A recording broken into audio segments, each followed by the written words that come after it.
Hello and welcome to UCLan News. I'm Tom Gregan. And I'm Kadisha McKenzie.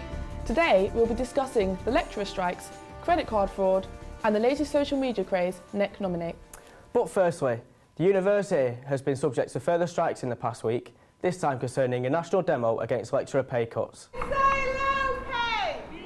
The UCU organised the countrywide strikes, fighting against the decision to give chief executives an 8% pay rise, yet leaving lecturers with the real term 13% deficit in the last 5 years.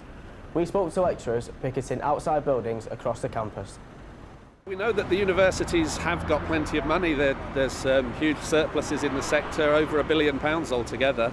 VCs are just choosing not to spend it on their staff. They'd rather invest in buildings and prestige projects that they can boast about and not pay their staff decent wages. I think the thing that people from the outside don't necessarily appreciate is that employers only really listen to a show of strength. If you can't show that you're committed, that you're prepared to resist, they will simply walk all over you if they can. That, to be honest, is the environment in which we're operating. Lecturers are insisting these are separate from the ongoing disagreement about job cuts.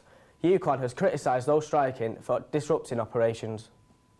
Green Party leader Natalie Bennett made a visit to UCLan students recently, where she spoke to us about what the party had to offer. One of her plans was to abolish tuition fees. Matthew Murphy reports. Free university education. That's the Green Party's message in their manifesto, and certainly what Natalie Bennett reiterated when she came to speak to students at UCLan.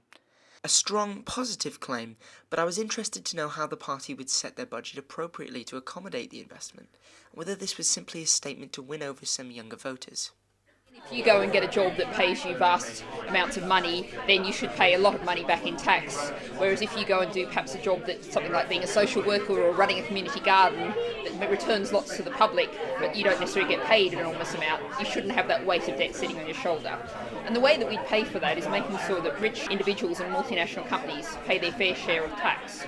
Offering students free education is all well and good, but not all paying customers agree with it. Organiser of the event and head of the Politics Society, Daniel Dewhurst, believed that the idea just isn't feasible at the moment.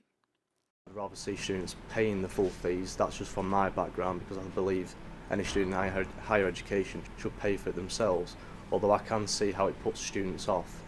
Whether it would work or not, I would be unsure of that unless the environment in which then policies are made changes. It could be certainly something for the future, but at the moment I think the direction the government is going, I don't think that's possible. Lecturers have said that having a top 5 party leader talking to students is particularly important, with the general elections just a year away. And Bennett says that even if it isn't green, students should at least vote. Matthew Murphy, UCLan News. Students are being urged to check their bank statements after Preston Police reported that a city centre cash machine had been a victim of card fraud. The Tesco Express ATM on Church Street was found with a card reading machine attached to it, getting details through a process called skimming. Police are asking anyone who has used the machine to check their bank statements and contact their bank as soon as possible. A think tank report suggests that larger cities are dragging youths away from Preston. The study, conducted by Centre for Cities, looked at how younger people across the UK were leaving their homes for jobs in London and Manchester. Larger cities have attracted Britain's most skilled youngsters, draining talent from the rest of the country. Over the last few years, 800 students have left Preston for London, and another 600 have moved to Manchester. Social media has been bombarded in the last couple of weeks by its latest hype, called Neck Nominate. Our reporter, Charlotte Arrowsmith, finds out more. Hello, welcome to my Neck Nomination. If you've been on Facebook recently, then you're sure to have seen one of these.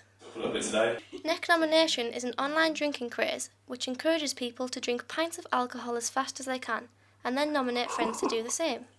Second year student Becky Laws told us about her attempt. I put half a bottle of tequila in it, a little bit of port and Skittle vodka, and then the rest was just juice and lemonade. And then I hopped on a longboard and got pulled by a car. I asked Becky if she was worried about the effects of that much alcohol. No, not really. It's just a bit of fun. I was more bothered about falling off the longboard, to be honest. It may have started as a bit of fun, but neck nominations are escalating. The amounts are growing and the ingredients are becoming more dangerous. Health expert Sharon Doherty says that people need to be more aware of what they're doing.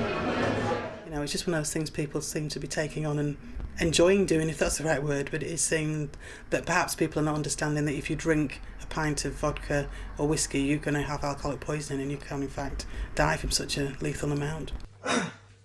Cheers. I don't know if there's an element of, would we even call it online bullying or peer pressure that's now appeared in Facebook where people feel they have to, but everybody seems to be willing participants. 2 people have already lost their lives as a result of playing the game. But with the involvement of cleaning products and even bodily fluids, where will they draw the line? Charlotte Arrowsmith, UCLan News. That's all the latest news from around campus for now. Don't forget to tune in to the final whistle for the latest sports news. Thanks for watching.